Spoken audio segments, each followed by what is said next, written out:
Number 1073 اس clip میں قرآن پاک کی سورہ قصص کی آیت نمبر 38 سے 40 تک کی تلاوت، ترجمہ اور تفسیر قرآن صراط الجنان آپ سماعت فرمائیں گے۔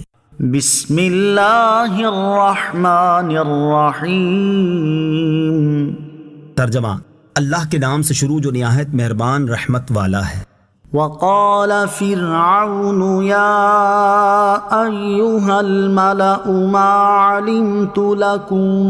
من الہ غیری فأوقد لی یا ہامان علی الطین فاجعل لی صرحا لعلی اطلع الی الہ موسیٰ وَإِنِّي لَأَظُنُّهُ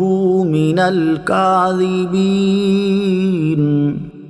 ترجمہ، اور فرعون نے کہا، اے درباریوں، میں تمہارے لیے اپنے سوا کوئی خدا نہیں جانتا، تو اے حامان میرے لیے گارے پر آگ جلا، پھر میرے لیے ایک اونچا محل بناؤ، شاید میں موسیٰ کے خدا کو جھانک لوں، اور بے شک میں تو اسے جھوٹوں میں سے ہی سمجھتا ہوں۔ وقال فرعون، اور فرعون نے کہا، حضرت موسیٰ علیہ السلام نے فرعون کو جو اللہ تعالیٰ کی وحدانیت پر ایمان لانے اور صرف اسی کی عبادت کرنے کی دعوت دی تھی، اس کا انکار کرتے ہوئے فرعون نے اپنے دربار میں موجود لوگوں سے کہا، اے درباریوں، میں تمہارے لیے اپنے سوا کوئی خدا نہیں جانتا جس کی تم عبادت کرو۔ پھر اس نے اپنے وزیر حامان سے کہا کہ اے حامان میرے لیے گارے پر آگ جلا کر اینٹ تیار کرو، پھر میرے لیے ایک انتہائی اونچا محل بناؤ، شاید میں موسیٰ کے خدا کو جھانک لوں، اور بے شک میں تو موسیٰ کو اپنے دعوے میں جھوٹوں میں سے ہی سمجھتا ہوں کہ اس کا ایک معبود ہے جس نے اسے اپنا رسول بنا کر ہماری طرف بھیجا ہے۔ فرعون نے یہ گمان کیا تھا کہ معاذ اللہ، اللہ تعالیٰ کے لیے بھی مکان ہے اور وہ جسم ہے کہ اس تک پہنچنا اس کے لیے ممکن ہوگا، اس لیے اس نے حامان کو عمارت بنانے کا حکم دیا اور اپنے ارادے کا اظہار کیا۔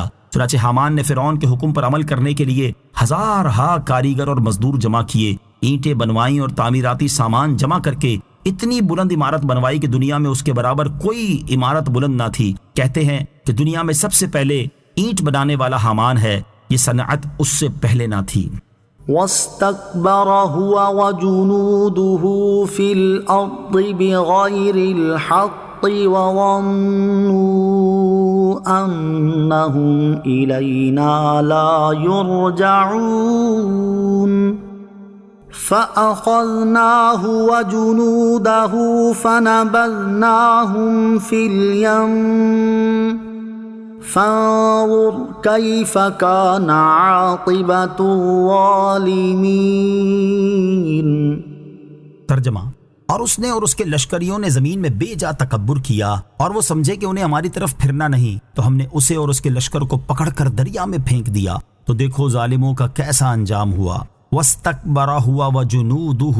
فِي الْأَرْضِ، اور اس نے اور اس کے لشکریوں نے زمین میں تکبر کیا۔ اس آیت اور اس کے بعد والی آیت کا خلاصہ یہ ہے کہ فرعون اور اس کے لشکریوں نے مصر کی زمین میں بے جا تکبر کیا اور حق کو نہ مانا اور باطل پر رہے، اور وہ یہ سمجھ بیٹھے کہ انہیں اپنے اعمال کے حساب اور ان کی جزا کے لیے ہماری طرف لوٹ کر نہیں آنا، تو ہم نے فرعون اور اس کے لشکر کو پکڑ کر دریا میں پھینک دیا اور وہ سب غرق ہو گئے۔ تو اے قرآن پڑھنے والوں، دیکھو ظالموں کا کیسا انجام ہوا اور ان کے دردناک انجام سے عبرت حاصل کرو۔ یہ وہ بنیادی مقصد ہے جس کے لیے سارا واقعہ بیان کیا گیا کہ گزشتہ قوموں کے واقعات اور ان کے عروج و زوال سے عبرت حاصل کی جائے اور اپنی حالت کو سدھارا جائے۔ افسوس، فی زمانہ لوگ اس مقصد سے انتہائی غفلت کا شکار ہیں اور سابقہ قوموں کی عملی حالت اور ان کے عبرتناک انجام سے نصیحت حاصل نہیں کرتے۔ اللہ تعالیٰ انہیں عقل سلیم عطا فرمائے۔